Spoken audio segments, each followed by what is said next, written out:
Hi everyone, it's Mindy and welcome back to day 10 of the Gina K Designs 12 Days of Christmas. Today we're going to open up a package for day 10 and then I'm going to share some really fun techniques that you can use with it. Any of the supplies that I'm using outside of the 12 Days of Christmas box I will have linked down below in the video description and over on my blog. Now let's open up this package and take a look at what's inside. It is one of my favorite things to do. Inside, we have this mini jar of spatter paint.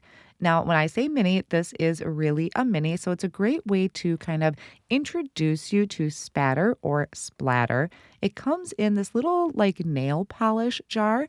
So once I open it up, you're going to see that there is a mini brush on it. The first thing you should always do is shake up your paint. You want to make sure that nothing is settled on the bottom of the jar. And as I open this, you can see there's just this little brush in there. I'm going to show you 4 different ways that you can, I'm going to say splatter because that's just what I say, or spatter, whichever you prefer, but I will be saying splatter. I just have a piece of Kraft Cardstock here that I'm going to demonstrate on, so you can just use the brush that's included in this little jar just by tapping it with your finger to add the splatter to your background.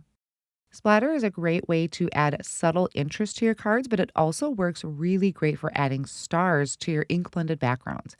Now, I just kind of dumped a little bit onto my glass work surface because I'm going to be showing you 4 different ways that you can do this. If you happen to get any on the outside edge of your bottle, be sure to wipe that off. Otherwise, you're going to have a hard time opening that in the future.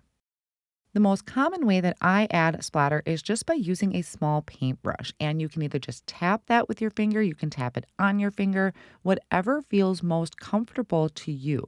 Now, another way that you can do it is by taking your pick and stick tool, picking up a little bit of that paint with your brush, and then using your pick and stick tool to splatter off of. I've also done this with an acrylic block. It adds really fine splatter to the background, and then as you get closer, you'll get bigger splatters of paint. Now, of course, same thing goes if you use a bigger paintbrush, you're going to get bigger splatter there as well. You move farther away, you'll get kind of the finer splatter. And most times I will work in a box to kind of control it so it doesn't get all over my keyboard that I have right above my work surface. And then be sure to rinse off your paintbrushes right away. You don't want any of that to dry in your brushes. I'm going to be creating an ink blended sky for my card project today to add stars to. And I grabbed a whole mix of colors from Gina K Designs. This is going off of an image I found on Pinterest, so I'm trying to recreate that.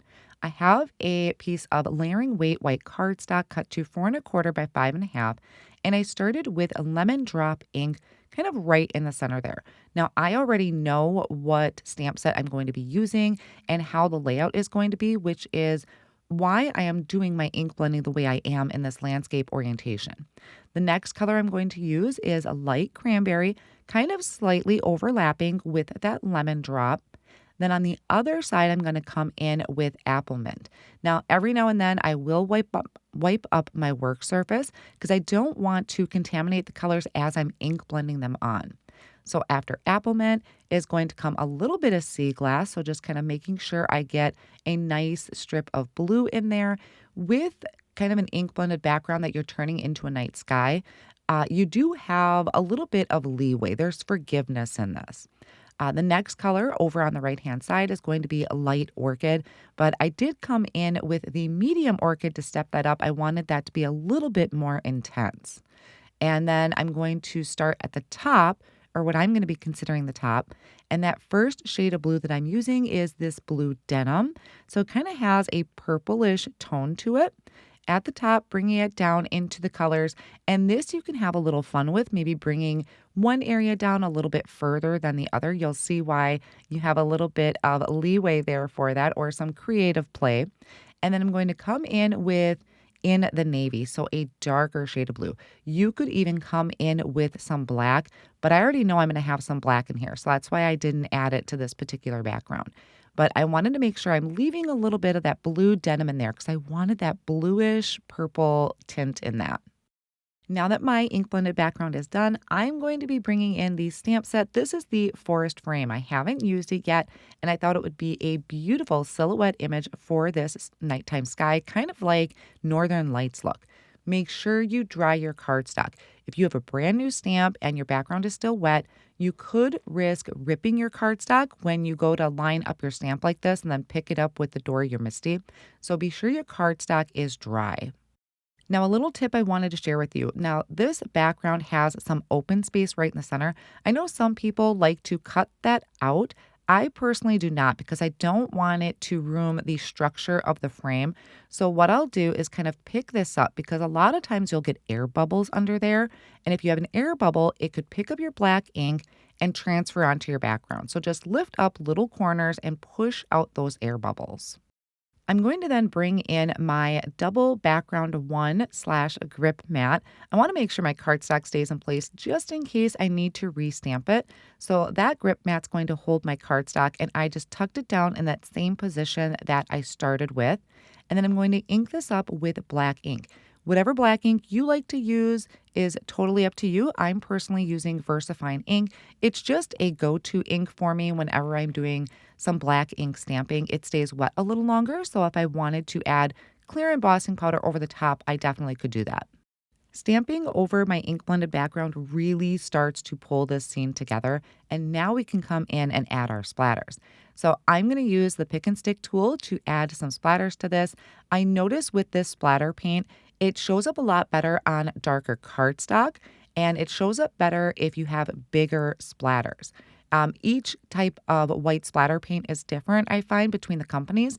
So it does dry back a little bit more subtle.